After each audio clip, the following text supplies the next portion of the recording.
कृष्णा हरे हरे हरे राम राम राम हरे कृष्ण। तो एकादशी तिथि की सबको बहुत बहुत शुभकामनाएं। आज बहुत सुंदर दिन है, योगिनी एकादशी का दिन है। तो आज का हमारा जो स्पेशल क्लास है उसका विषय क्या है? भक्ति जननी एकादशी। तो हम देखते हैं कि भक्त लोग एकादशी बड़े उत्साह के साथ करते हैं। और शायद आप लोगों ने भी देखा होगा कि बचपन से कि जितने भी आजकल ये जो फास्टिंग, आज ये सोमवार के व्रत हैं या वैभव लक्ष्मी वीरवार के, तो से संतोषी माता के, न जाने कितने कितने फास्टिंग होती है। तो कभी संतोषी माता की जब मूवी आई थी उससे पहले कभी संतोषी माता के व्रत के बारे में किसी ने सुना था क्या? नहीं सुना। वीरवार के व्रत उससे पहले जब ये साईं बाबा का चलन हुआ उससे पहले किसी ने नहीं सुना था।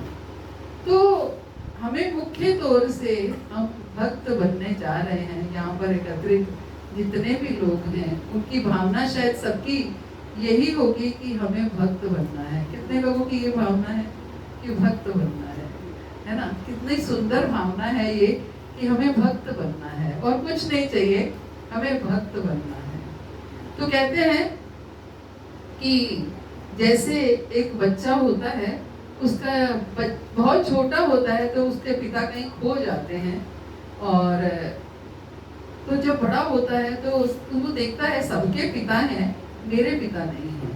तो वो इधर उधर भटकता रहता है। मेरा पिता, अगर वो ऐसे इधर उधर भटक करके ये सबसे पूछता रहेगा मेरे पिता कौन है, मेरे पिता कौन है, मेरे पिता कौन है, तो कोई बता पाएगा क्या उसके पिता? नहीं बता पाएगा। तो उसको क्या करना चाहिए कि उसको सही तरीके से पता चल जाए कि उसके पिता कौन है। उसे सीधा अपनी माँ के पास जाना चाहिए। जब वो अपनी माँ के पास जाता है तो उसको सही जवाब मिल जाता है कि उसके पिता कौन है, कहाँ है, कैसे हैं, उसको पता चल जाता है। तो ऐसे ही हम भक्त बनना चाहते हैं, हम भगवान की खोज करना चाहते हैं, भगवान से प्रेम करना चाहते हैं। लक्ष्य क्या है जीवन का? भगवान से प्रेम करना। वो बात अलग है कि हम जीवन भर अलग अलग लक्ष्य बनाए रखते हैं कि पहले छोटे थे तो स्कूल में एडमिशन हो जाए, अच्छे मार्क्स आ जाए, कॉलेज में एडमिशन हो जाए, अच्छे मार्क्स आ जाए। आपको क्या लगता है, यहाँ पर 3-4 लोग ऐसे बैठे हैं जो रिटायर्ड हो चुके हैं मेरे समेत, क्या लगता है जो डिग्रीज हमने इतनी शिद्दत से इकट्ठी की थी, आज उन डिग्रीज की क्या वैल्यू है? कुछ भी नहीं है ना? कोई वैल्यू नहीं है। आज मान लो हमारा कोई सर्टिफिकेट खो जाता है जिनको हम बड़े संजो के फाइलों में रखते थे, आज अगर वो खो जाता है तो हमें क्या फर्क पड़ेगा? कोई फर्क नहीं पड़ रहा, क्योंकि हमें वो चाहिए ही नहीं। वो तब तक चाहिए जब तक हमारी नौकरी थी, है ना? जब तक हमारी नौकरी थी। तो इस तरीके से हम इन चीजों को संजो के रखते हैं और इसी के अनुसार ही अपने लक्ष्य बनाए रखते हैं। जबकि हमारा लक्ष्य क्या है? भगवान से प्रेम करना हमारा लक्ष्य है। भगवान का प्रेम प्राप्त करना ये हमारा लक्ष्य है। हमारा परम धर्म यही है। भागवत कहती है सवे पुंसाम परो धर्मो यतो भक्ति अधोक्षते अहेतु की अप्रतिहता ये आत्मा सुप्रसिद्ध थी। क्या कह रहे हैं? सवे पुंसाम परो धर्मो। पुंसाम मतलब मनुष्य का। सवे पुंसाम एक मनुष्य का परो धर्म, परम धर्म क्या है? हम कहते हैं मेरा धर्म क्या है? कोई हमसे पूछे मेरा धर्म क्या है, आपसे अगर कोई पूछे आपका धर्म क्या है, तो या तो आप जवाब देंगे मैं हिंदू हूँ, मैं मुस्लिम हूँ, ये मेरा धर्म है। अदरवाइज हम क्या, मैं एक स्त्री हूँ, मैं एक माँ हूँ तो मेरी माँ का धर्म ये है, पत्नी हूँ तो पत्नी का धर्म ये है, पुत्र हूँ पुत्री हूँ तो मेरा धर्म ये है। तो हर किसी का ये धर्म है, क्योंकि हम संसार में आए हैं तो ये हमारे सांसारिक धर्म है। लेकिन भगवान क्या कह रहे हैं? सवे पुंसाम परो धर्मो, आपका परम धर्म क्या है? ये सारे धर्म तो हैं। एक आपने शब्द सुना होगा कि हम धर्म बजाते हैं, धर्म बजाते रहते हैं। धर्म बजाते रहते हैं मतलब अपने संसारिक धर्मों को पूरा करते रहते हैं। हम छोटे थे तो नहीं, एक बेटी को ऐसा नहीं करना चाहिए, माता पिता की इज्जत का ध्यान रखना चाहिए, पत्नी को ऐसा नहीं करना चाहिए, ससुराल की इज्जत का ध्यान रखना चाहिए, पति की सेवा करनी चाहिए, माँ को ऐसा नहीं करना चाहिए, अपने बच्चों का ध्यान रखना चाहिए, बच्चों की एजुकेशन। पूरा जीवन हम इन धर्मों को निभाते रहे, और निभाना जरूरी भी है, जरूरी है, बिल्कुल जरूरी है, हमें वो धर्म निभाने हैं। लेकिन हम उन धर्मों को निभाने की आड़ में अपने परम धर्म को भूल गए, है ना? परम धर्म को हम भूल गए। बहुत से हमारे संत महात्मा साधु गुरुजन हमें झकझोड़ के हिला करके हमें हिलाते हैं फिर कि भूल गए तुम भूल गए, कृष्ण को भूल गए, जिन्होंने तुम्हें इस भौतिक जगत में भेजा है, और तुम इतने आज आनंद में हो तो केवल उनकी वजह से हो, है ना? लेकिन हमें कृष्ण तब याद आते हैं, हमें भगवान तब याद आते हैं जब हमें कोई कमी आ जाती है ना? जब हमारे जीवन में कोई कमी आती है, मैंने तो ऐसा कुछ नहीं किया था, तो फिर भगवान ने मेरे साथ ऐसा क्यों कर दिया? मैंने तो कभी किसी के साथ बुरा नहीं किया, तो फिर भगवान ने आज ऐसा क्यों कर दिया? जब हमें अच्छा सब कुछ मिलता है, जब हमें सब कुछ, हमारे साथ सब कुछ अच्छा होता रहता है, तब हम कभी नहीं कहते मैंने तो कभी इतना अच्छा नहीं किया, फिर भगवान ने मेरे को इतना अच्छा कैसे दे दिया? तब हम ये बात कभी नहीं कहते, है ना? क्योंकि हम क्यों नहीं कहते हैं?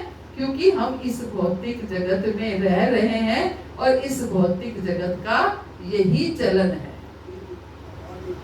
भौतिक जगत का यही चलन है।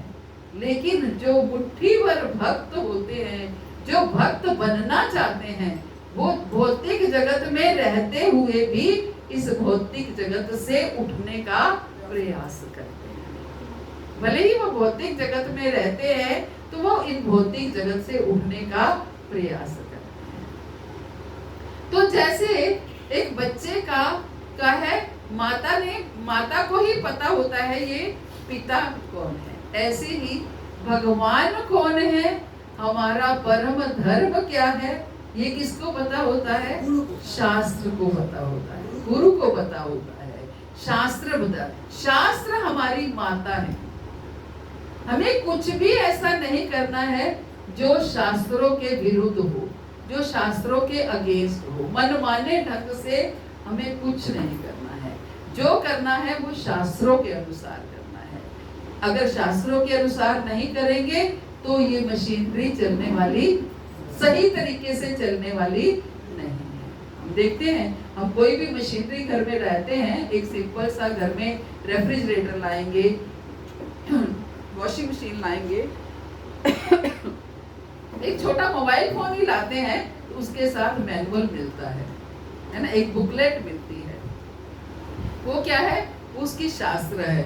अगर हम उसको पढ़ करके उस मशीनरी को चलाते हैं तो मशीनरी ठीक से चलती रहती है, मोबाइल फोन ठीक से चलता रहता है।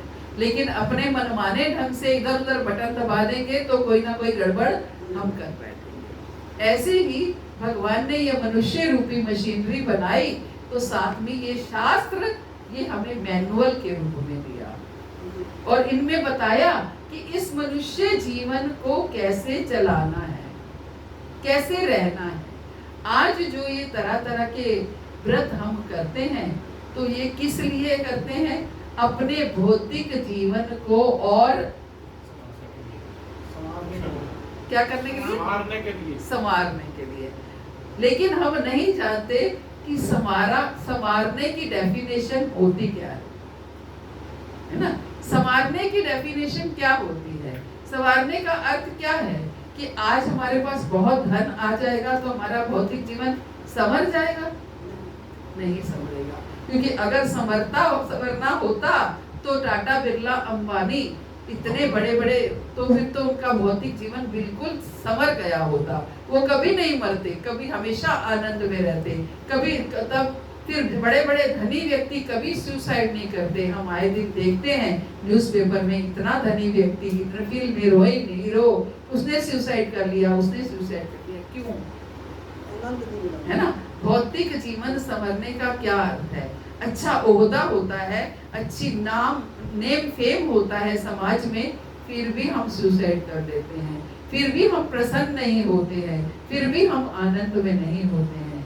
इसका कारण क्या है?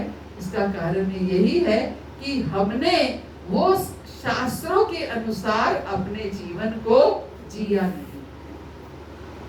हमने अपने जीवन को मनमाने ढंग से जिया है, जहां जैसे हमारा मन किया हमने वैसे किया है। उस किसी ने बता दिया कि ये व्रत करो आपको ये मिलेगा, हमने वो करना शुरू कर दिया। किसी ने बता दिया वैभव लक्ष्मी कर दो, किसी ने बता दिया 16 सोमवार कर दो, किसी ने क्या बता दिया, किसी ने क्या बता दिया। मैंने सारा जीवन किया है ये सब कुछ, ऐसा नहीं हम सबने किया होगा, है ना? हमने सबने किया होगा, जैसे जैसे किसी ने बताया वैसे वैसे कर लिया, चलो ठीक है कर लेते हैं। लेकिन भगवान का प्रेम, हमारा लक्ष्य क्या है? भगवत प्रेम प्राप्त करना। तो उसके लिए हम क्या करना चाहिए ये हमारे शास्त्र बताते हैं। हम बचपन से देखते हैं एक एकादशी का जो फास्टिंग है या पूर्णिमा की एक फास्टिंग है, वो बचपन से देखते हैं कि हमारे माता लोग या हमारे शास्त्र भी मन बताते हैं। अभी अभी निर्जला एकादशी, पांडवा एकादशी गई, तो सोचिए वो एकादशी कब से है? पांडवों के टाइम से, यानी कि उस समय भी एकादशी की जाती थी जब भगवान कृष्ण स्वयं इस धराधाम पर थे, है ना? तो आप सोचिए कि ये एकादशी का व्रत जो है ये हमारा शुरू से ही हम शास्त्रों के अनुसार है, इसीलिए वो शुरू से चलता आ रहा है, अब भी है, आगे भी चलता ही रहेगा। लेकिन बाकी आते रहेंगे, जाते रहेंगे, कभी कोई फेमस हो जाएगा, कभी कोई फेमस हो जाएगा, किसी का कुछ नहीं है ना। तो अब एकादशी को लेकर के बहुत सी धारणाएं हैं। हम जानते हैं कि महीने में 2 एकादशी आती हैं। तो 2 एकादशी कैसे होती हैं? एक कृष्ण पक्ष की और एक शुक्ल पक्ष की। क्या होता है कृष्ण पक्ष और शुक्ल पक्ष?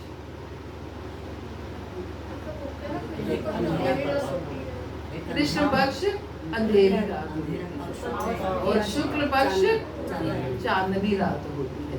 अंधेरी रात का मतलब क्या है? अमावस्या के दिन तो पूरी अंधेरी रात। तो पक्ष क्या होता है? कृष्ण पक्ष तो वो हुआ जब चंद्रमा की कलाएं जो है घटनी शुरू होती हैं और अमावस्या में पूरा वो हो जाता है, चांद छुप जाता है, और उसके बाद जो है शुक्ल पक्ष प्रारंभ होता है। इसमें चंद्रमा की कलाएं बढ़नी शुरू होती हैं, पूर्णमासी में पूर्ण। तो कृष्ण पक्ष क्या है? कृष्ण जैसे पूर्णिमा पे क्या होता है? फुल मून होता है, पूर्ण चंद्रमा होता है। तो पूर्ण चंद्रमा के पूर्णिमा के अगले ही दिन क्या होगा? तिल तिल तिल तिल जो है वो चंद्रमा कम होता चला जाएगा, यानी कि अंधेरा, चंद्रमा में थोड़ा थोड़ा अंधेरा होता चला जाएगा।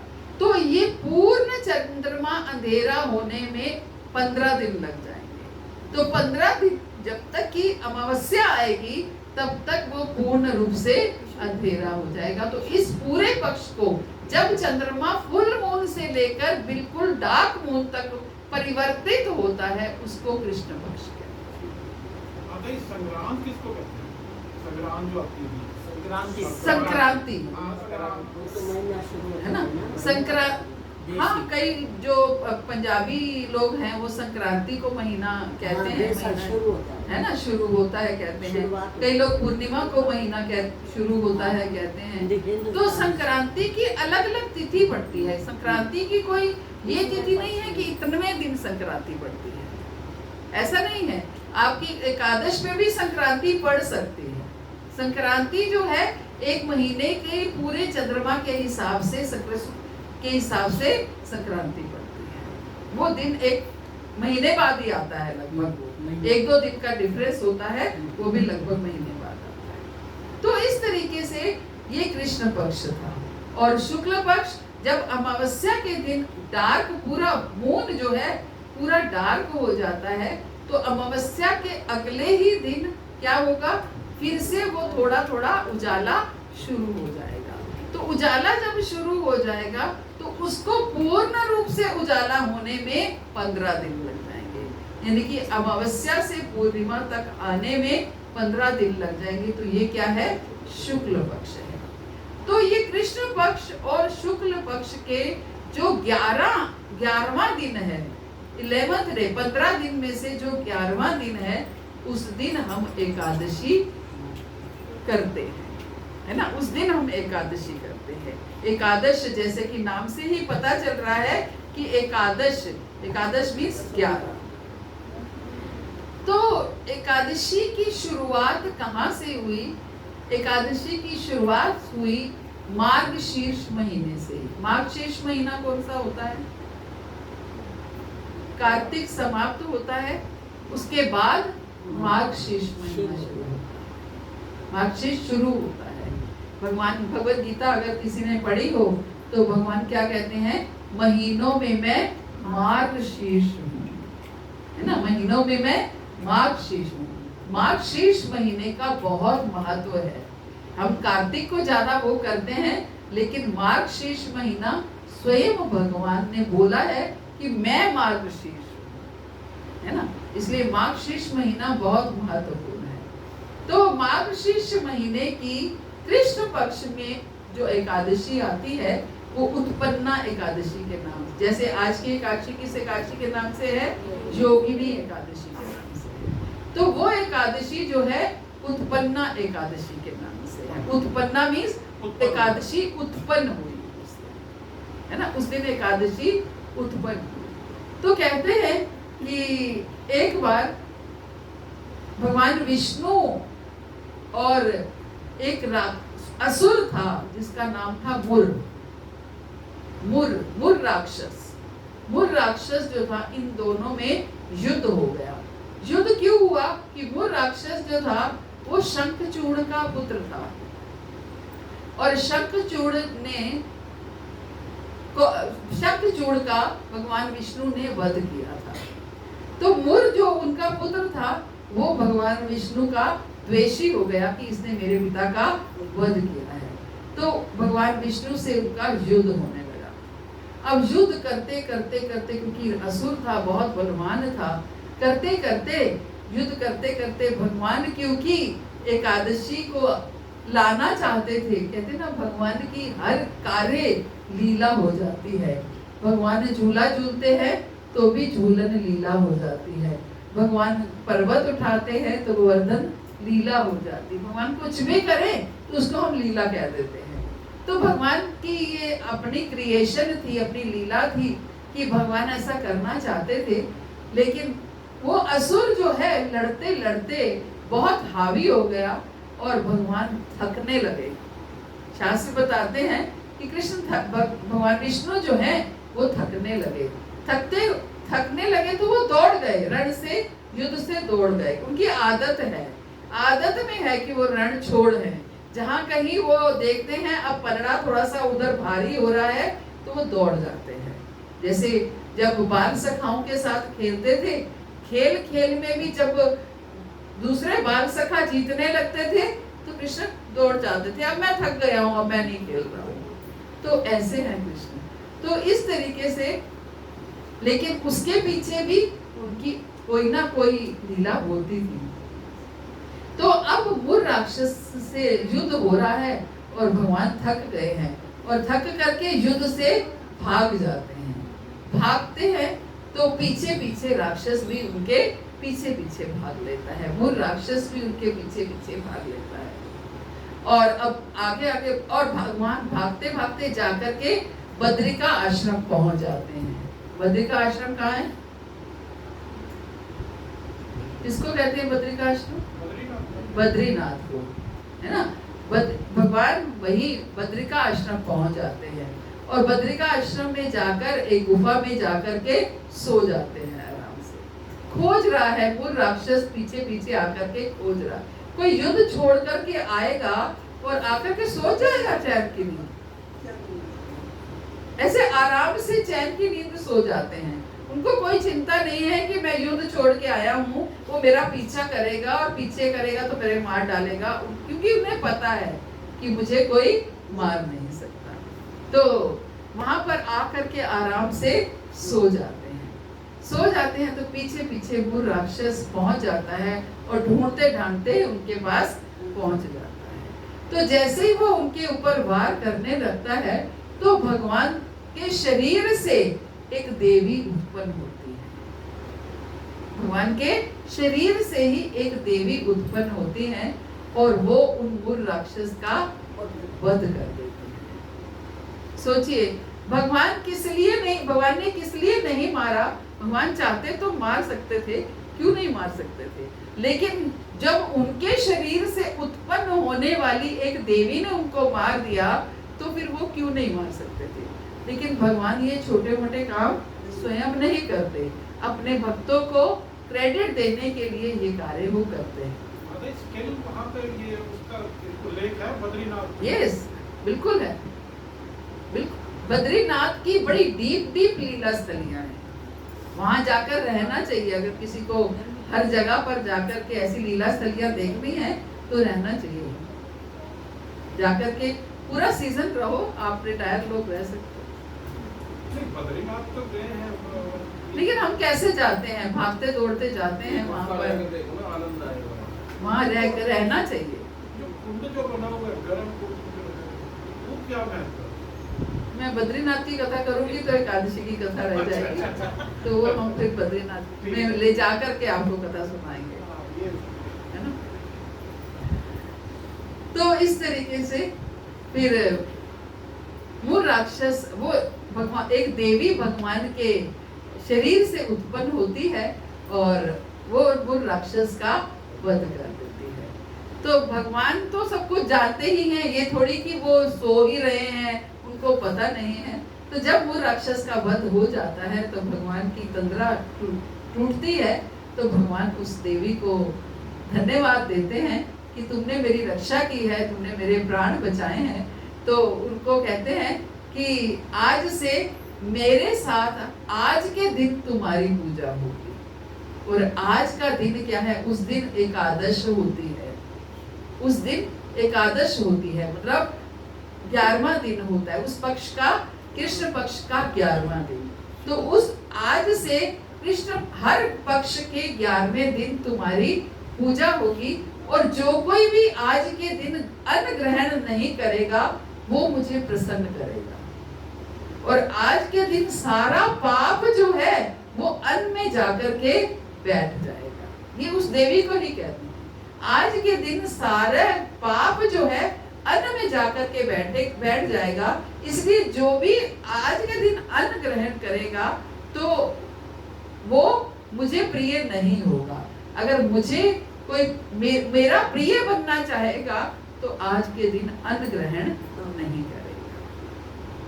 तो इसलिए उस देवी को भगवान ये वरदान देते हैं कि आज से तुम्हारी पूजा मेरे साथ होगी, खासतौर से एकादश के दिन। और मैं बहुत प्रसन्न होऊंगा कि अगर कोई एकादशी के दिन मेरा जो है मेरे लिए जो अन्न का त्याग कर दे। अब प्रश्न ये उठता है, तो इसलिए इस एकादशी को एकादश के दिन हुई, इसलिए एकादशी कहा गया। और क्योंकि उत्पन्न हुई वो एकादशी के दिन, इसलिए उस एकादशी को उत्पन्ना एकादशी कहा गया। तो उस एकादशी से पहली एकादशी शुरू होती है और उसके बाद एकादशी शुरू हो जाती है। और अब भगवान जो है वो, प्रश्न ये है कि भक्ति के मार्ग में जब हम आते हैं तो बहुत सारी चीजें हैं जिनसे हम प्रगति कर सकते हैं। कौन कौन सी चीजें हैं जिनसे हम भक्ति में प्रगति कर सकते हैं?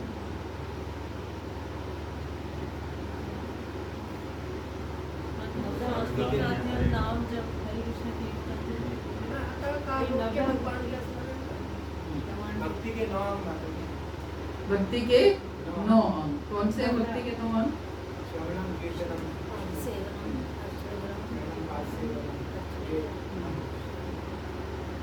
तो मुख्य तौर से हमें हम से दूर है, 6 विकारों से दूर है तो भक्ति 6 विकारों से दूर है। तो भक्ति में हम प्रगति कैसे कर सकते हैं कि रूप गोस्वामी पाद कहते हैं अनुकूलस्य संकल्पा। सबसे पहला काम क्या है? अनुकूलस्य संकल्पा। जो चीजें भक्ति के अनुकूल है उनका संकल्प कर लेना। कि हमने संकल्प कर लिया कि ये चीज भक्ति के अनुकूल है, इसे ही हम पूर्ण करेंगे। और प्रतिकूलस्य वर्जनम, अनुकूलस्य संकल्पा, प्रतिकूलस्य वर्जनम। क्या अर्थ है? भक्ति के जो अनुकूल है उनका संकल्प करना, ठान लेना कि ये हमें करना है। और भक्ति के जो प्रतिकूल है उनका छोड़ देना। हमारी गाड़ी यहीं पर अटक जाती है। 6 अंग बताए हैं, अभी मैंने 2 अंग बताए हैं। अनुकूलस्य संकल्पा, प्रतिकूलस्य वर्जनम। भक्ति के अनुकूल क्या क्या है हम आपने बताया ही है कि हम नाम जप करें, सुबह ब्रह्म मुहूर्त में उठ करके नाम जप करें, कथा श्रवण करें, भागवत सुने, भागवत पढ़े और शास्त्रों का अध्ययन करें और साथ में अपने विकारों पर काम करने का प्रयास करें। और जब हम बार बार सुनेंगे, शास्त्रों को पढ़ेंगे, सुनेंगे, तो हमारे विकार धीरे धीरे हमारे अंदर शुद्धिकरण होगा, तो विकार धीरे धीरे हमारी धुलाई भी होने लगेगी। तो इस तरीके से अनुकूल, हमें भक्ति की अनुकूल और सबसे मुख्य अनुकूल क्या है? भक्तों का संग करना। भक्तों का संग करना, हम भक्तों का संग करें। भक्ति के अनुकूल चीजों का संकल्प करने का अर्थ है कि जिससे हमारी भक्ति बढ़ती है उन चीजों का हमें संकल्प करना है। हमें नाम जप करना है, हमें शास्त्रों का अध्ययन करना है, शास्त्रों का श्रवण करना है, अपने विकारों पर काम करने का प्रयास करना है। और साथ में क्या करना है? साथ में हमें जो भी भक्तों का संग है वो हमें प्राप्त करने का प्रयास करना है। भक्तों से प्यार करना है, भक्तों से प्यार करना है, भक्तों का की केयर करनी है, डिवोटी केयर। हमें स्पेशल एक सब्जेक्ट है, हमें पढ़ाया जाता है डिवोटी केयर। डिवोटी केयर क्यों? सबकी केयर क्यों नहीं? केवल डिवोटी केयर क्यों? केयर तो सबकी करनी चाहिए, केवल डिवोटी केयर क्यों? वो इसीलिए कि हम इतनी सबकी केयर हम नहीं कर सकते। इतना बड़ा संसार है, इतना बड़ा समाज है, हम सबकी केयर नहीं कर सकते। हम आदत डालें डिवोटी केयर करने से, तो जब हमें डिवोटी केयर की आदत हो जाएगी तो हम सबकी केयर करेंगे, है ना? हम घर के लोगों की केयर करेंगे तो अपने आप सबकी केयर करेंगे। एक भक्त का परिवार उसका डिवोटी सर्कल होता है, तो इसलिए डिवोटी केयर सिखाई जाती है। तो इसलिए इन चीजों का संकल्प कर लेना है कि ये भक्ति के अनुकूल है, इनको हमने अडॉप्ट करना है। और प्रतिकूलस्य वर्जनम, और अनुकूलस्य संकल्प में ही हमारी एकादशी आती है ना? अनुकूलस्य संकल्प में ही एकादशी की फास्टिंग आती है कि हम हमारी भक्ति के अनुकूल क्या है? क्योंकि भगवान ने बोला है कि जो एकादश के दिन अन्न नहीं ग्रहण करेगा वो मुझे प्रसन्न कर पाएगा। तो जब हम एक दिन महीने में अन्न ग्रहण नहीं करेंगे तो भगवान प्रसन्न हो जाते हैं। 2 दिन महीने में अन्न ग्रहण नहीं करेंगे तो भगवान प्रसन्न हो जाते हैं। तो क्या फर्क पड़ेगा अगर हम उस दिन अन्न ग्रहण नहीं करेंगे? साइंटिफिकली भी अगर हम 2 दिन अन्न ग्रहण नहीं करते हैं तो हमारी कोशिकाएं जो हैं वो क्लियर हो जाती हैं, शुद्ध हो जाती हैं, है साइंटिफिकली भी हमें महीने में 2 दिन कम से कम हमें है ग्रिष्ट भोजन नहीं लेना चाहिए, हमें हैवी मील नहीं लेना चाहिए, हमें अन्न का त्याग करना चाहिए। अन्न हैवी मील में आता है ना। और प्रतिकूल से वर्जनम, प्रतिकूल भक्ति के जो प्रतिकूल चीजें हैं उनका त्याग कर देना। क्या है भक्ति के प्रतिकूल?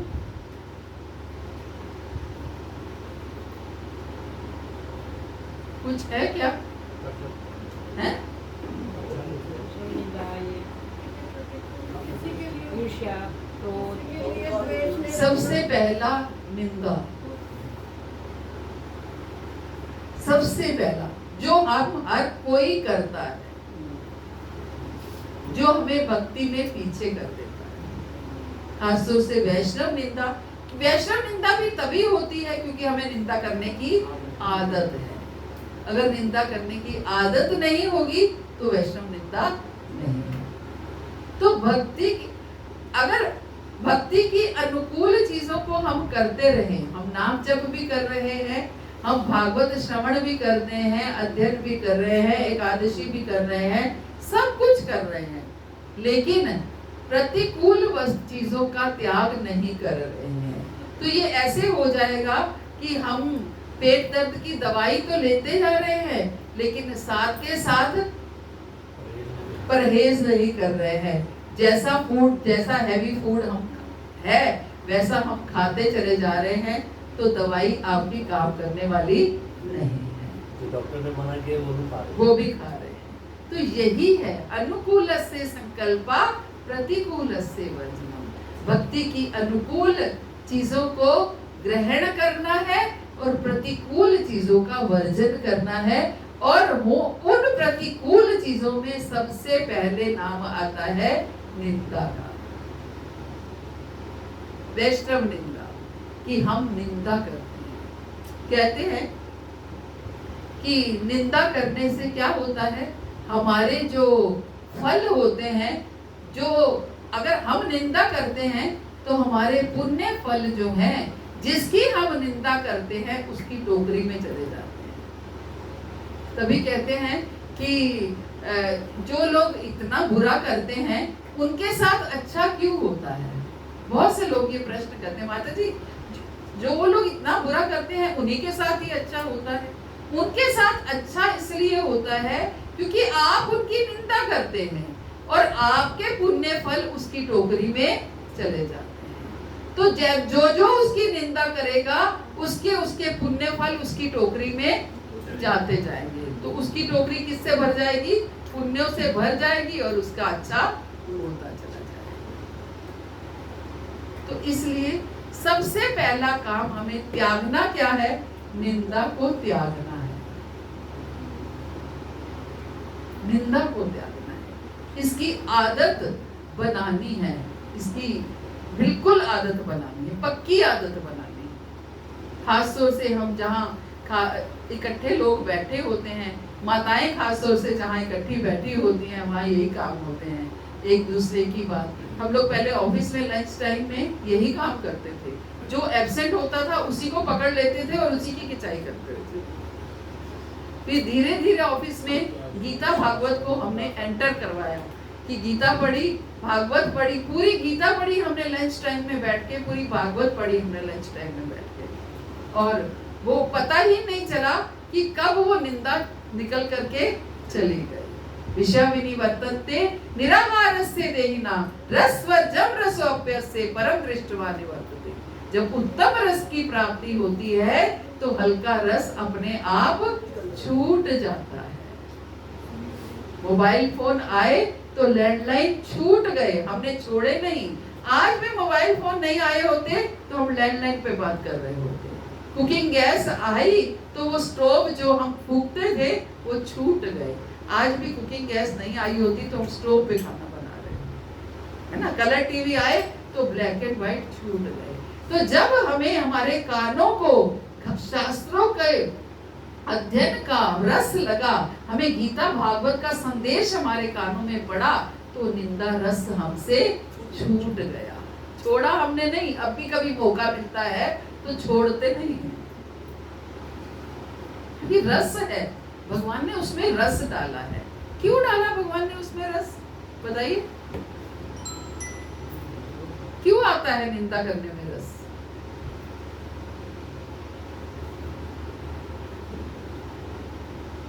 क्योंकि भगवान कहते हैं अहम भक्त पराधीनो। भक्ति के मार्ग में विघ्न थोड़ा थोड़ा डालेंगे तभी ना। यस, अहम भक्त पराधीनो। भगवान क्या कहते हैं? अहम भक्त पराधीनो, मैं अपने भक्त का पराधीन हो जाता हूँ, उसके पीछे पीछे भागता हूँ, है ना? मैं अपने भक्त के पीछे पीछे भागता हूँ। तो भगवान कौन चाहता है पराधीन होना? कौन चाहता है? आप पराधीन होना चाहते हैं? कोई नहीं चाहता है ना? कोई भी अधीन होना नहीं चाहता है। तो भगवान कहते हैं मैं अपने भक्त के अधीन हो जाता हूँ। इसलिए भगवान भक्त जो है वो सबको नहीं बनाते हैं, कहीं ना कहीं चेक डालते हैं, कहीं ना कहीं चेक डालते हैं, ऑब्जेक्शंस डालते हैं। भक्ति देते हैं लेकिन भक्ति के बीच में ऑब्स्टेकल्स, बाधाएं डालते हैं। किस लिए? क्रीम निकालने के लिए, क्रीम निकालने के लिए। जब हम किसी जॉब के लिए या कहीं एंट्रेंस में कहीं भी हम एग्जाम देते हैं तो एलिजिबिलिटी, मान लीजिए एलिजिबिलिटी 60% रखी कि 60% के लोग पेपर फॉर्म भर सकते हैं, लेकिन वहाँ पर जो फॉर्म भरे गए वो 90-95% वालों के लिए भरेंगे, तक भरे गए, तो किसको लिया जाएगा? और वैकेंसी मेरे पास सिर्फ 50 हैं, तो जो ऊपर के 90-95% वाले लोग हैं, 80% वाले लोग हैं, उनको हम ले लेंगे। पर कोई कह सकता है कि आपने तो बोला था 60% चाहिए, तो आपने तो हमें नहीं लिया। हमने क्या किया? क्रीम ले ली, इंटरव्यू लेंगे, चेक किया हमने, क्रीम ली। ऐसे ही भगवान ने ये बोला है कि भक्ति करो, ये लो नाम जप करो, ये लो शास्त्रों का अध्ययन करो, शास्त्र पढ़ो, सुनो, लेकिन क्या है? चेक लगाए हैं कि नाम जप कर रहा है, शास्त्र पढ़ रहा है, एकादशी कर रहा है, फिर भी क्या निंदा कर रहा है या नहीं कर रहा? प्यूरिफिकेशन हो रही है या नहीं हो रही? तो प्रतिकूल से वर्जनम, भक्ति के जो प्रतिकूल वस्तुएं हैं उनका त्याग करना है। और इसके अलावा क्या प्रतिकूल है? विकार तो सारे हैं ही, इसके अलावा हम जो तामसिक भोजन करते हैं ना, तामसिक भोजन करते हैं, ये क्या है? भक्ति के प्रतिकूल है। उससे क्या होता है? हमारी चेतना तामसिक हो जाती है, अशुद्ध हो जाती है। जब चेतना अशुद्ध हो जाती है तो हमें अशुद्ध चीज अशुद्ध लगती ही नहीं है, हमें सब कुछ अच्छा लगता है। हम कहते हैं इससे क्या होता है, इससे क्या फर्क पड़ जाएगा, लहसुन प्याज भी तो एक सब्जी है, उसको खाने से क्या हो जाएगा?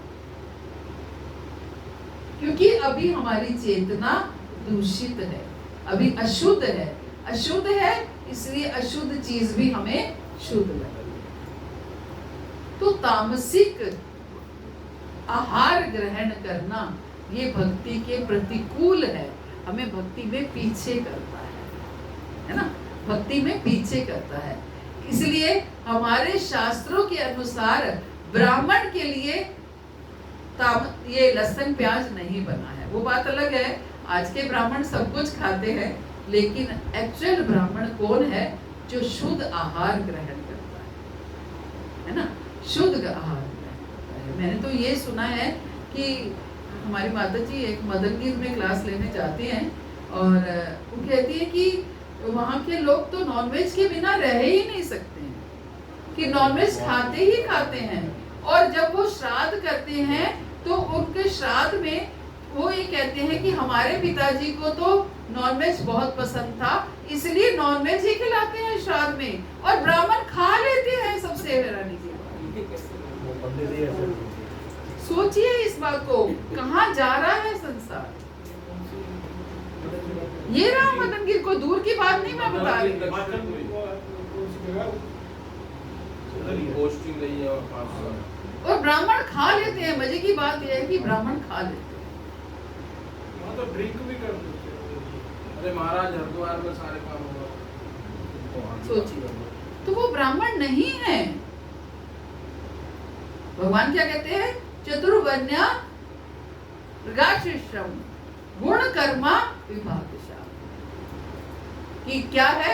गुण और कर्म के अनुसार ये सारे चतुर्वर्ण जो हैं बांटे हुए हैं। जो ब्राह्मण वाले कार्य करता है वो ब्राह्मण है। जो ब्राह्मण कुल में जन्म हो गया वो ब्राह्मण नहीं है। जिसमें जो ब्राह्मण के कार्य करता है वो ब्राह्मण है। जो क्षत्रिय के कार्य करता है वो क्षत्रिय है। जो शूद्र के कार्य करता है वो शूद्र है। ना कि उस कुल में। हमारे इस्कॉन में आप देखिए कि नीग्रोस है, वो गुरुदेव है। इस समय गुरु महाराज है। प्रभुपाद ने इतनी कृपा की है। सोचिए कैसे कुल में उनका जन्म हुआ होगा, लेकिन आज वो सब कुछ त्याग करके, अपना सब कुछ त्याग करके पूर्ण रूप से समर्पित होकर के भक्ति कर रहे हैं। तो वो ब्राह्मण कैसे नहीं है? कैसे वो ब्राह्मण नहीं है? जब वो ब्राह्मण वाले कार्य कर रहे हैं तो वो ब्राह्मण कैसे नहीं है? ना? तो ये प्रतिकूल से वर्जन, ये हमें इन दोनों चीजों के, और भी जैसे आप विकारों का नाम तो आप ले ही रहे हैं, तो इन दोनों चीजों में एकादशी आती है कि हमें कैसे अनुकूल, भक्ति की अनुकूल चीजों में एकादशी भी है कि हम भगवान क्योंकि प्रसन्न होते हैं इसलिए हम एकादशी को ग्रहण करते हैं। अब प्रश्न उठता है कि भगवान क्यों प्रसन्न होते हैं अपने बच्चों को भूखा रख कर? मेरा बच्चा मेरे सामने भूखा होगा, मेरे को प्रसन्नता होगी क्या? मुझे तो लगेगा मेरे बच्चे ने कुछ खाया नहीं है।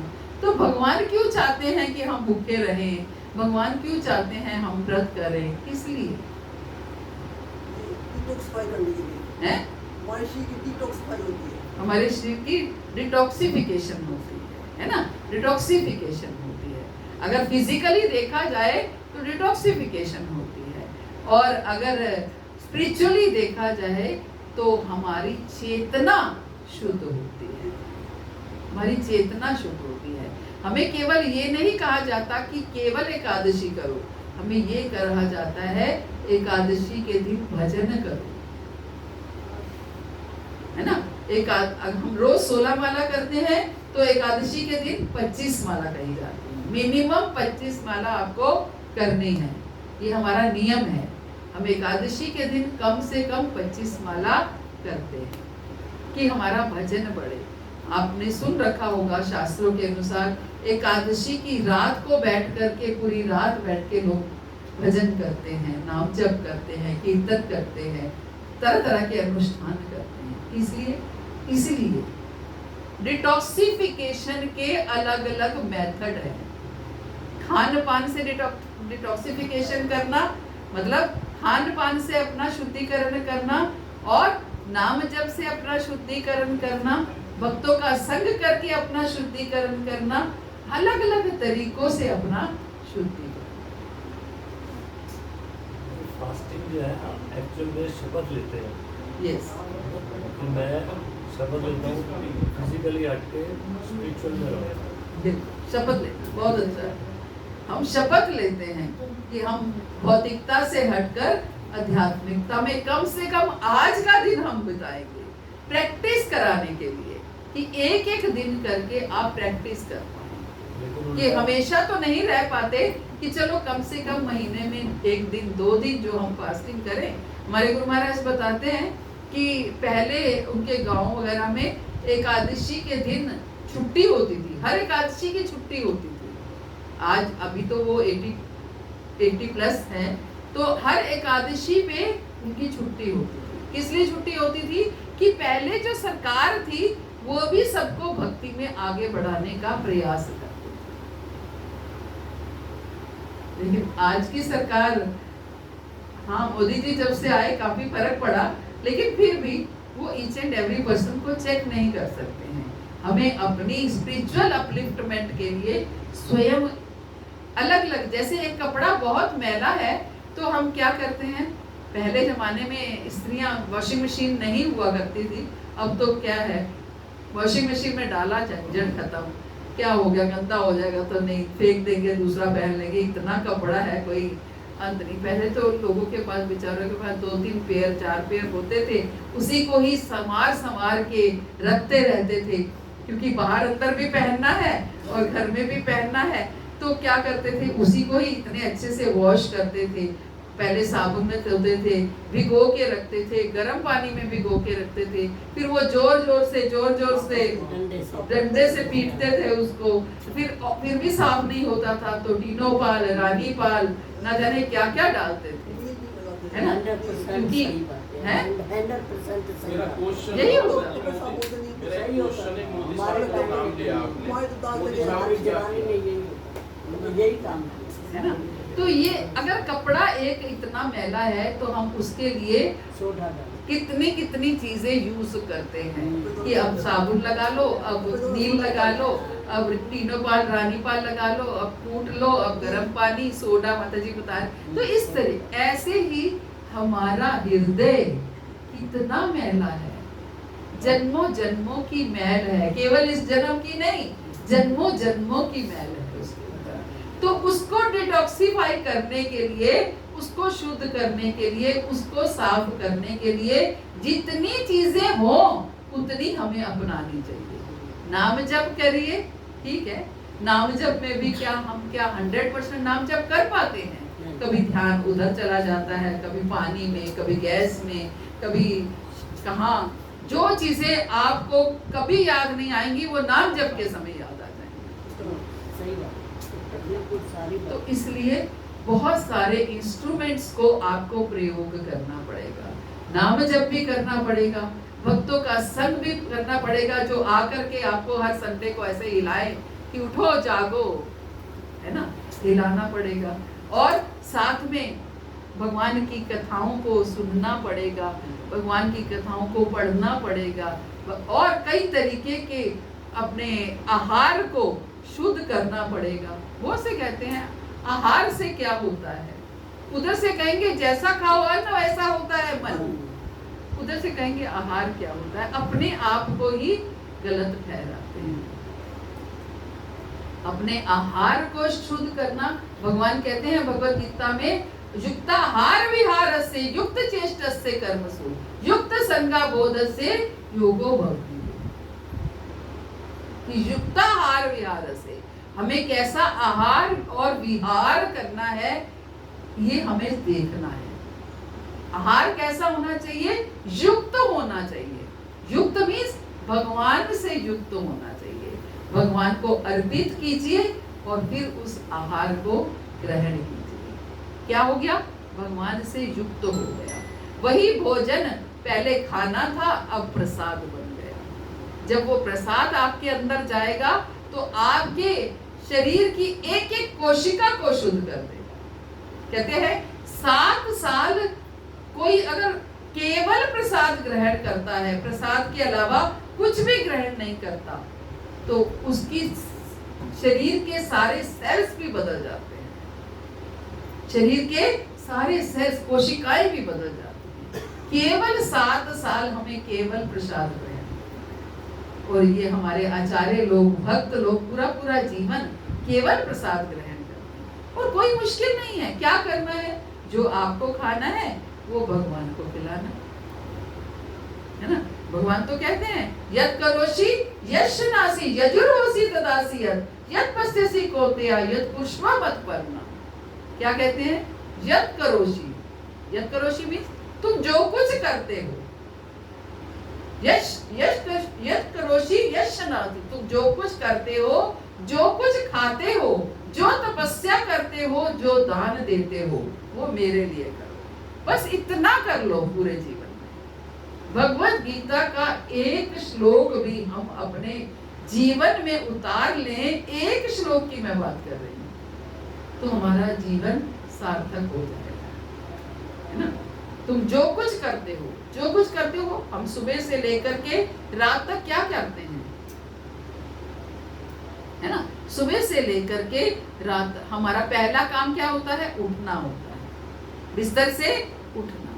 लेकिन हम उठते किस हिसाब से हैं, हमें इतने बजे ऑफिस जाना है, ऑफिस जाने से 2 घंटे पहले हमें 2 घंटे का हमारे पास काम है, तो हम अगर 9 बजे जाना है तो हम 7 बजे उठें ताकि 2 घंटे में काम खत्म हो जाए, तो हम 9 बजे जा पाए। लेकिन अगर वही 7 बजे ना उठ करके हम 6 बजे उठें और 1 घंटा जो हमारे पास बचा वो 1 घंटा हम अब भगवान का नाम लें, भजन करें, तो हमारा उठना किसके लिए हो गया, भगवान के लिए हो गया। हम ऑफिस के लिए नहीं उठे, हम किस लिए उठे, भजन करने के लिए उठे। क्योंकि ऑफिस के लिए उठते तो हम 7 बजे उठते, हम किस लिए उठे, भजन के लिए उठे। तुम्हारा उठना भी भगवान के लिए हो गया, हमारा सोना भी भगवान के लिए होना चाहिए कि पूरा दिन सेवा करके शरीर जब थक जाएगा तो क्या होगा, अब उस शरीर को आराम चाहिए। हम सुबह 3 साढ़े 3 उठते हैं, सुबह 5:30 बजे महरौली सेंटर में संडे को हम पहुंच जाते हैं। वहाँ पर मंगला होती है, वहाँ हम मंगला करके 9 बजे मैं घर पहुंची। उसके बाद भगवान की कृपा से प्रसाद की सेवा होती है और प्रसाद बनाया, प्रसाद बनाकर यहाँ आने के बाद अब मैं घर पहुंचूंगी लगभग मुझे 4 बज जाएगी, 3:30 बज जाएगी, 4 बज जाएगी। 4 आज एकादशी है, महरौली सेंटर में इवनिंग क्लास होती है, वहाँ जाऊंगी। फिर 4 बजे से 7 बजे वहाँ क्लास होगी, फिर 7 बजे से घर आऊंगी, फिर उसके बाद 8 बजे ऑनलाइन क्लास होगी। इसके बीच में घर कब देखूंगी मुझे नहीं पता है कि देख पाऊंगी या नहीं देख पाऊंगी, लेकिन उसके बाद जब मैं सोऊंगी तो क्या होगा, उस समय जब सोऊंगी तो शरीर डिमांड कर रहा होगा कि अब सो जा भाई, अब रेस्ट की आवश्यकता है, वरना तू और सेवा नहीं कर सकती। अब इससे ज्यादा की सेवा की और गुंजाइश नहीं है। फिर वो सोना किसके लिए हो जाएगा, भगवान के लिए। कि मैं किस लिए सोई हूँ, रेस्ट करने के लिए सोई हूँ, ताकि कल सुबह फिर 3 साढ़े 3 4 बजे मैं उठ पाऊं और भगवान की सेवा में फिर से लग पाऊं। तो भगवान यही कह रहे हैं, तुम जो कुछ करते हो वो मेरे लिए करो। ये नहीं कह रहे मेरे लिए कुछ स्पेशल करो, तुम जो भी करते हो वो मेरे, सोते हो तो मेरे लिए सो, उठते हो तो मेरे लिए उठो, कमाते हो तो मेरे लिए कमाओ। जो कुछ करते हो, सारा जीवन कमाया लेकिन क्या किया, अपनी इंद्रिय तृप्ति की, ऐसा नहीं। लेकिन अगर थोड़ा सा धन भगवान की सेवा में लगा दे तो कमाना किसके लिए हो गया, भगवान के लिए। हमारे शास्त्र हमें दसवंत के बारे में बताते हैं कि कम से कम 10वां हिस्सा हमें भगवान को जरूर अर्पित करना चाहिए, अपनी कमाई का 10वां हिस्सा। अगर आप 1 लाख रुपया महीना कमाते हो तो महीने का 10,000 रुपया महीना आप भगवान की सेवा में कम से कम, वैसे हमारे गोस्वामी लोग 50% कहते हैं, कम से कम 10% और वैसे 50% अधिक से अधिक हमें अवश्य देना चाहिए। हम 10% देते हैं क्या?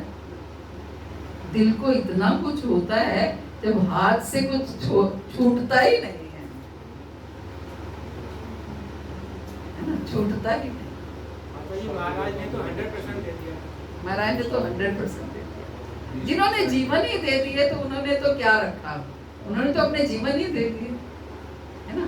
तो इसलिए यद करोषि, जो कुछ करते हो, जो खाते हो, जो भी खाए वो भगवान को अर्पित करते।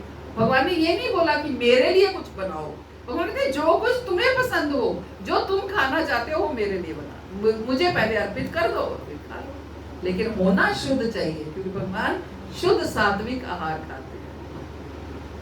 इतना तो हम कर सकते हैं, बिना लहसुन प्याज का भोग बना करके भगवान को अर्पित कीजिए और फिर उसे ग्रहण करें। तुम जो कुछ करते हो, जो खाते हो, जो तपस्या करते हो। एकादशी क्या है? तब आज के टाइम में वो तपस्याएं नहीं है कि हम हिमालय पर जाकर के एक पैर पर खड़े होकर के सैकड़ों वर्षों तक तपस्या करें। ये छोटी छोटी तपस्याएं हैं। सुबह ब्रह्म मुहूर्त में उठना तपस्या है, सर्दी है, ठंडी है, तो भी हम 3 बजे 4 बजे भक्त लोग उठते हैं, तो क्या है? तपस्या है। माता जी अभी आपने बिहार बोला था, बिहार क्या होता है? यस, वहां भी आ रही। तो क्या, कैसे? ये भी तपस्या है। तो तपस्या हमें करनी है तो भगवान के लिए करनी है। हमने देखा है एकादशी भी लोग करते हैं, तो उसके लिए उसके पीछे भी हमारा कोई ना कोई भौतिक कारण बना लेते हैं। पंडित लोग फिर बोलते हैं एकादशी का उद्यापन करो, है ना? क्यों करो? क्योंकि जो व्रत भौतिक इच्छा से किया जाएगा उसका उद्यापन आपको करना ही पड़ेगा, है ना? जो फास्टिंग भी आप भौतिक इच्छा से करोगे उसका उद्यापन आपको करना पड़ेगा। अगर एकादशी भौतिक इच्छा से करोगे तो उसका उद्यापन आपको करना पड़ेगा। लेकिन हम एकादशी किस लिए करते हैं? केवल और केवल भगवान की प्रसन्नता के लिए। हमें मोक्ष की भी इच्छा नहीं है। हमें एकादशी मोक्षदायिनी एकादशी है। कहते हैं कि मुक्ति तो भक्त के घर में पानी भरती है। भक्त के घर में मुक्ति पानी भरती है। मुक्ति तो भगवान ऐसे ही दे देते हैं। जिनके साथ महाभारत के युद्ध में भगवान ने युद्ध किया, उनकी अपोजिट पार्टी में आकर के युद्ध किया, भगवान ने मुक्ति तो उन्हें भी दी, कंस को भी दी, रावण को भी दी। तो हमें क्यों नहीं देंगे? लेकिन हमें नहीं चाहिए। मुक्ति का मतलब है जाकर के एक भगवान की शरीर में समा जाना। शरीर में समा करके क्या करेंगे? ना वहां पर भक्त होंगे, ना भक्ति होगी, ना भगवान की सेवा होगी, बस पड़े रहेंगे गीले आटे की तरह वहां पड़े रहेंगे। हमें क्या चाहिए? भगवान की सेवा चाहिए, भक्तों का संग चाहिए, जिसमें हम भगवान का भजन कर सके, आनंद में रह सके, है ना? तो ये है आहार यद करोषि यद शनासी यजुर्होषि। तुम जो करते हो, जो खाते हो, जो तपस्या करते हो और जो दान देते हो, भगवान कहते हैं मेरे लिए दो। हम कहते हैं हम दान दें तो कम से कम हमारा लिस्ट में नाम तो आना चाहिए, है ना? ऐसे क्या फायदा दान देने का? भगवान कहते हैं मेरे लिए दो, मेरी प्रसन्नता के लिए दो। और युक्ताहार विहार से, विहार क्या है? विहार है हम कहाँ जा रहे हैं।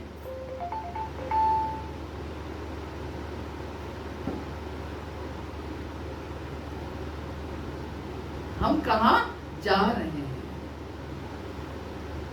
हम घर से निकलते हैं तो कहाँ जाते हैं? और जहां हम जा रहे हैं क्या वो हमारा विहार हमें भगवान से जोड़ेगा या नहीं जोड़ेगा? हम घर से निकले, हम मूवी देखने भी जा सकते हैं, प्रोग्राम घर से निकलने के बाद भी चेंज हो जाता है। आप हम कहीं दूसरी जगह रहे हैं, नहीं, प्रोग्राम चेंज भी तो हम ही करते हैं ना। हमारी इच्छा कहाँ जाने की है? आपको दोनों तरफ से बुलावा आया है, आपको किसी सत्संग से भी बुलावा आया है, कहीं आपको पार्टी में भी जाना है, तो आपका रुचि किस में है? है ना? आप कहाँ जा रहे हैं? पार्टी में जा रहे हैं या सत्संग में जा रहे हैं? ये है विहार। भगवान कहते हैं विहार मेरे से युक्त होना चाहिए।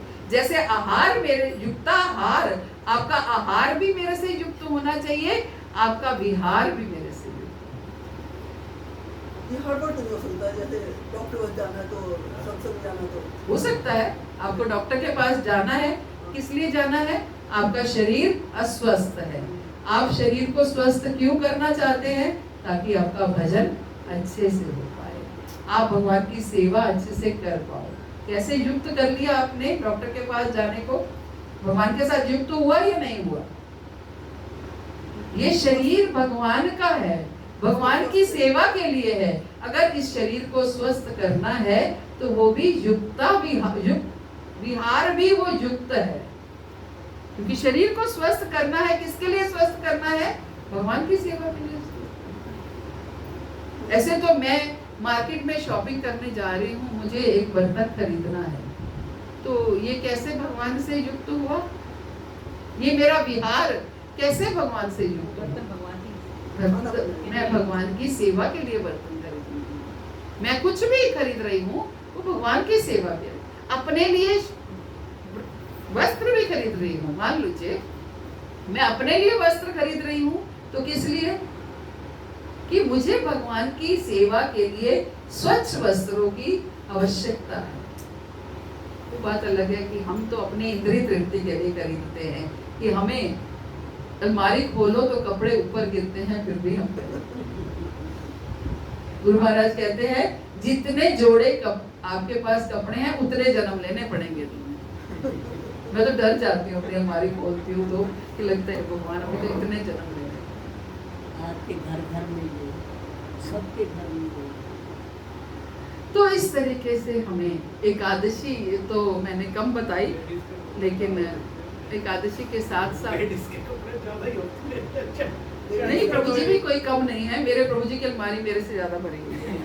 नहीं, वो होगी तो एक काली पैंट होगी या दूसरे रंग की साथ उल्टा होगा। माता जी उसमें धोती कुर्ते होंगे। प्रभु जी आप आओ, घर में आओ तो सही, देखो तो सही। नहीं, इनके साथ माता जी उल्टा हुआ है, इनके पास कपड़े कम है, इनकी बीवी के अच्छा माता जी अपनी हर एक क्रिया को भगवान के साथ जोड़ देना ही तो कृष्ण भावनामृत है ना?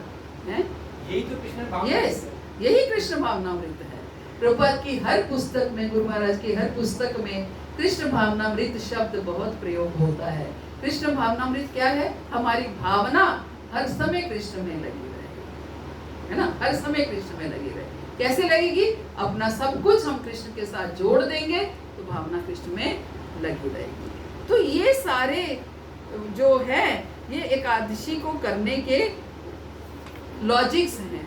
अपनी इंद्रियों पर संयम करना, ताकि हमारा अपनी इंद्रियों पर संयम रहे, है ना? इंद्रियों पर संयम रखे। कम से कम, भले ही हम एकादशी, वैसे बहुत से जो उच्च कोटि के भक्त हैं वो निर्जल एकादशी करते हैं, हम निर्जल नहीं कर पाते हैं तो सजल कर सकते हैं, जल पी सकते हैं। सजल भी नहीं कर सकते हैं तो सफल कर सकते हैं, फल खा सकते हैं।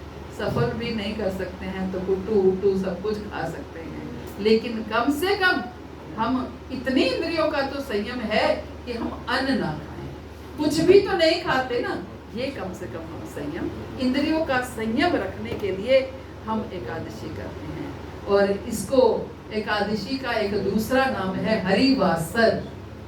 हरिवासर, हरिवासर का अर्थ क्या होता है? जो हरि के साथ वास कराते है ना? और उपवास कहते हैं। उपवास का मतलब होता है नजदीक, पास। तो उपवास का अर्थ है जो भगवान के नजदीक हमें लेकर के जाती है। तो इस तरीके से कहते हैं आराधितो यदि हरि तो तपस्या तत्किम, ना आराधितो यदि हरि तो तपस्या तत्किम। समझ में आई क्या अर्थ है? सुनने के प्रयास करो। आराधितो यदि हरि तो तपस्या तत्किम, ना आराधितो यदि हरि तो तपस्या तत्किम। अगर कृष्ण की आराधना करते हो तो कोई भी तपस्या अपने आप होती चली जाएगी। ना आराधितो यदि हरि तो तपस्या अगर कृष्ण की आराधना नहीं करते हो, हरि की आराधना नहीं करते हो तो कितनी भी तपस्याएं कर लो। हम देखते हैं अनशन पे बैठे हैं, हम 4 दिन से हमारे महरौली में एक कोई नेता अनशन पर बैठे हैं, है तो तपस्या ही ना। लेकिन क्या लाभ होने वाला है पता नहीं, होगा भी कि नहीं होगा पता नहीं, है ना?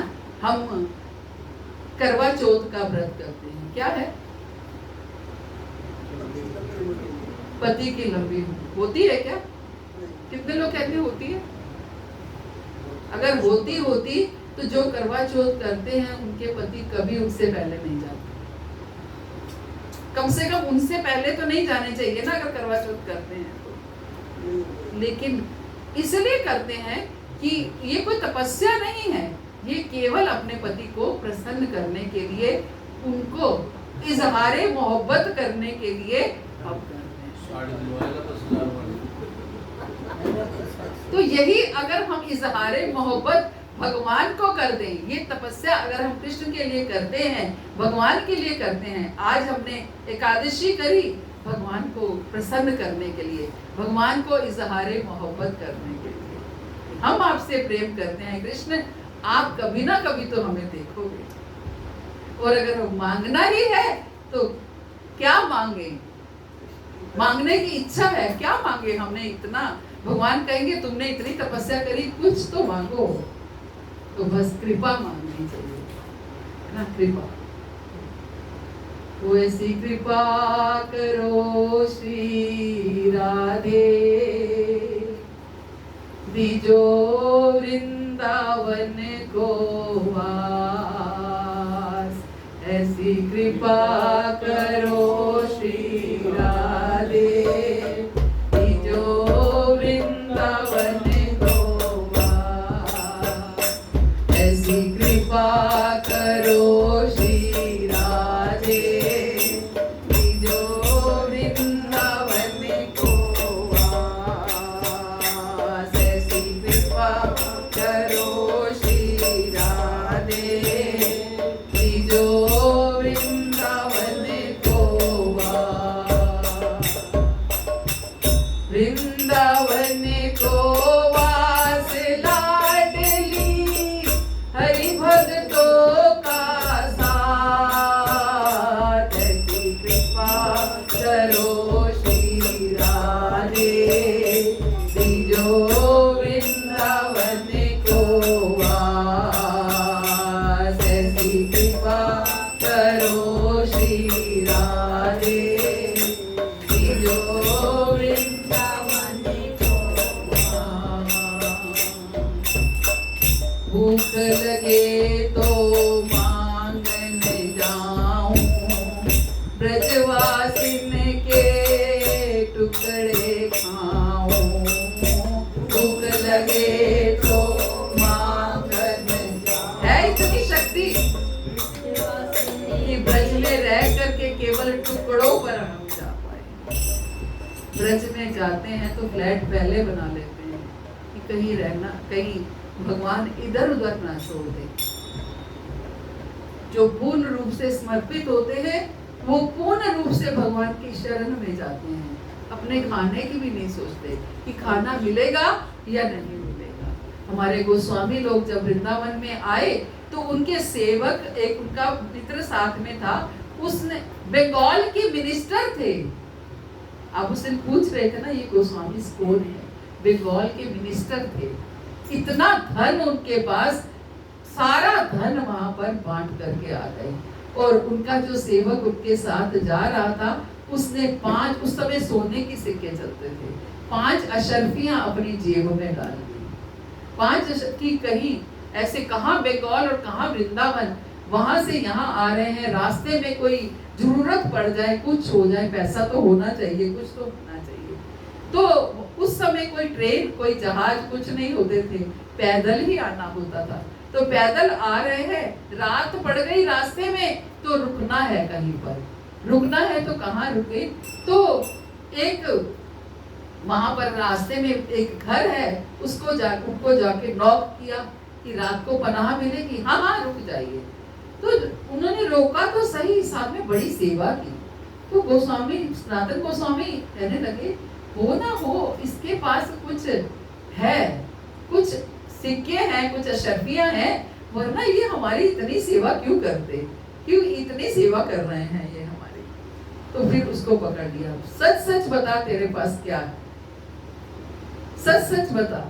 उसने बोला तेरे पास ऐसे 5 अशर्फियां हैं। तो बोले इनको क्या, इनको पता है आपके पास 5 अशर्फियां? बोले हाँ, इन्होंने देख ली हैं वो, इसीलिए ये हमारी इतनी सेवा कर रहे हैं। इनको 4 अशर्फियां इनको दो। 4 अशर्फियां निकाल के उनको दिलवा दी।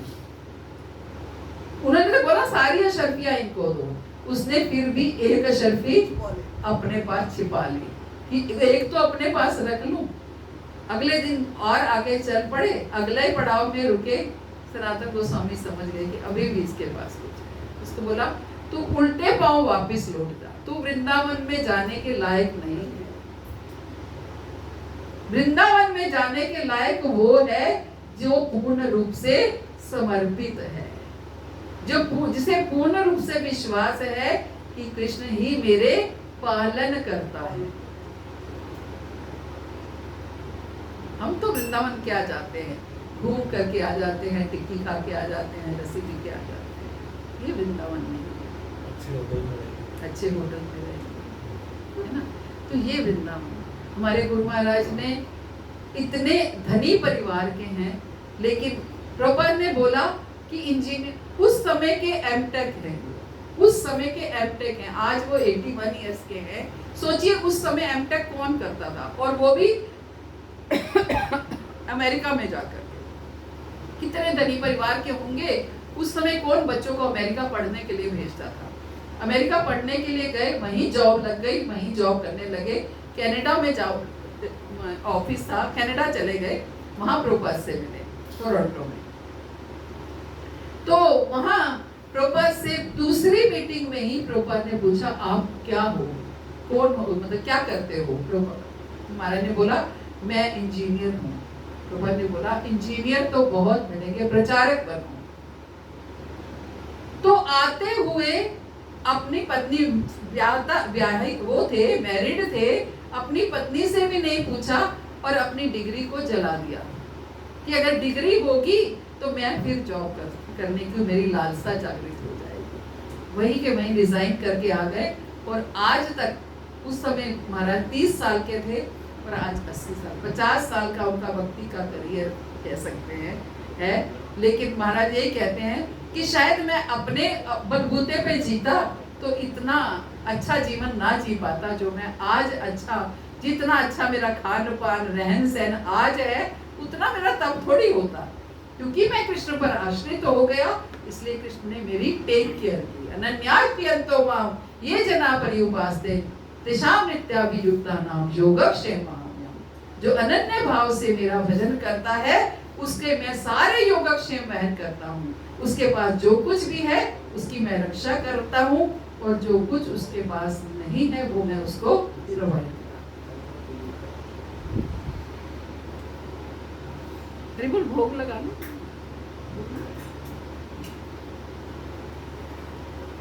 भूख लगे तो मांगन जाऊं, ब्रजवासिन के टुकड़े खाऊं।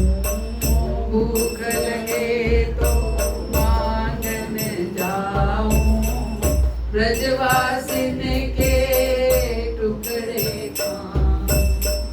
प्यास लगे यमुना जल पी लूं, प्यास लगे यमुना जल पी लूं। सेवा कुंज करूं निवास, ऐसी कृपा करो श्री राधे। जो वृंदावन को वास, ऐसी कृपा करो श्री राधे। जो वृंदावन को वास। गोवर्धन परिक्रमा लगाऊं, मानसी गंगा खूब नहाऊं। गोवर्धन परिक्रमा लगाऊं, मानसी गंगा खूब नहाऊं। राधा कुंड और श्याम कुंड में, राधा कुंड और श्याम कुंड में नित्य उठ करूं मैं स्नान। ऐसी कृपा करो श्री राधे। जो वृंदावन को वास, ऐसी कृपा करो। ये इच्छा रखिए, कम से कम इच्छा तो हम रख सकते हैं, भले ही पूरी हो ना हो। हर कोई बिलियनियर्स बनने की इच्छा रखता है, जरूरी थोड़ी है पूरी होती है। तो ये इच्छा हम रख सकते हैं, भले ही पूरी हो ना हो, क्या पता। ये इच्छा तो कृपा की इच्छा है, कृपा होगी तो पूरी भी हो जाएगी। कम से कम ये भावना तो मन में आएगी कि मैं ऐसा कर पाऊं। नंदगांव बरसाने जाऊं, पीली पोखर मलमल लाऊं। नंदगांव बरसाने जाऊं,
दाऊद के दर्शन पाऊं, बांके बिहारी जी के दर्शन करके, बांके बिहारी दर्शन करके जन्म सफल हो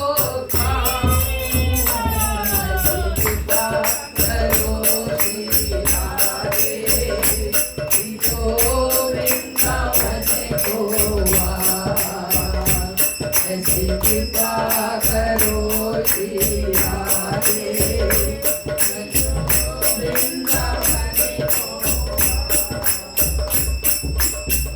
वृंदावन परिक्रमा लगाऊं, यमुना जी में रोज नहाऊं, वृंदावन परिक्रमा लगाऊं, यमुना जी में रोज नहाऊं, राधा वल्लभ करूं मंगला, राधा वल्लभ करूं मंगला, बिहारी जी श्रृंगार, करो श्री राधे, जो वृंदावन को ऐसी कृपा करो श्री राधे, जो वृंदावन को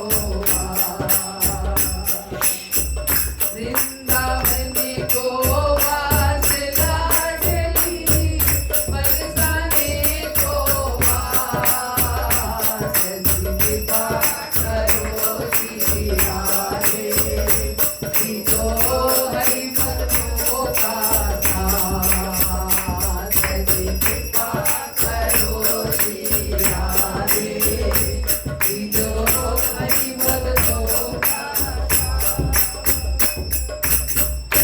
वृंदावन को वास अगर नहीं मिल सकता, सबके लिए संभव नहीं है और सबका इतना भाग्य भी नहीं है, तो कम से कम हम अपने मन को वृंदावन बना सकते हैं। मन को वृंदावन बनाने का अर्थ क्या है? मानसिक रूप से वृंदावन में रहे, हर समय चेतना वृंदावन में रहे, हर समय भावना वृंदावन में रहे, तो उसके ये कैसे हो पाएगा? जब हम पूर्ण रूप से भगवान की शरण में होंगे तभी हो पाएगा, वरना भूल जाओगे, वृंदावन भी भूल जाओगे। सच में कह रही हूँ, वरना वृंदावन भी भूल जाओगे। इसलिए भगवान से प्रार्थना ये करनी चाहिए, हे प्रभु मुझे भक्तों का संग दीजिए। प्रहलाद महाराज ने, नरसिंह देव प्रकट हुए तो नरसिंह देव ने बोला मांगो, क्या मांगना चाहते हो? कि हे प्रभु मुझे भक्तों का संग दीजिए, मुझे भक्तों का संग दीजिए, ताकि अगर मैं भूल जाऊं तो भक्त मुझे याद दिला। बहुत से लोग होते हैं वो पूरा जीवन भक्ति नहीं करते हैं, फिर भी भगवान के धाम चले जाते हैं, है ना? फिर भी भगवान अंत उनका बहुत अच्छा करते हैं। कैसे? कि अंत समय में भगवान कोई ना कोई भक्त आकर के उनके कानों में हरि नाम डाल देता है, जिससे उनका कल्याण हो जाता है, रास्ता सुगम हो जाता है। हम नहीं जानते हमारा अंत समय कब होगा, कैसे होगा, लेकिन जो जो कुछ हम जानते हैं उसका हमें प्रयास अवश्य करना है, अवश्य करना है। हरे कृष्णा। श्री प्रभुपाद की जय, गुरु महाराज की जय। आप सब भक्तों, तो किसी का कोई प्रश्न हो या विषय हो तो कर सकते हैं आप। अगर ये नरसिंह जी की आरती तो आज भी करनी चाहिए ना? करेंगे अभी? नहीं, पिछले संदेश नहीं थे। नहीं, अभी पहले एक माला करेंगे। हाँ, वो तो जरूर। माला करके फिर नरसिंह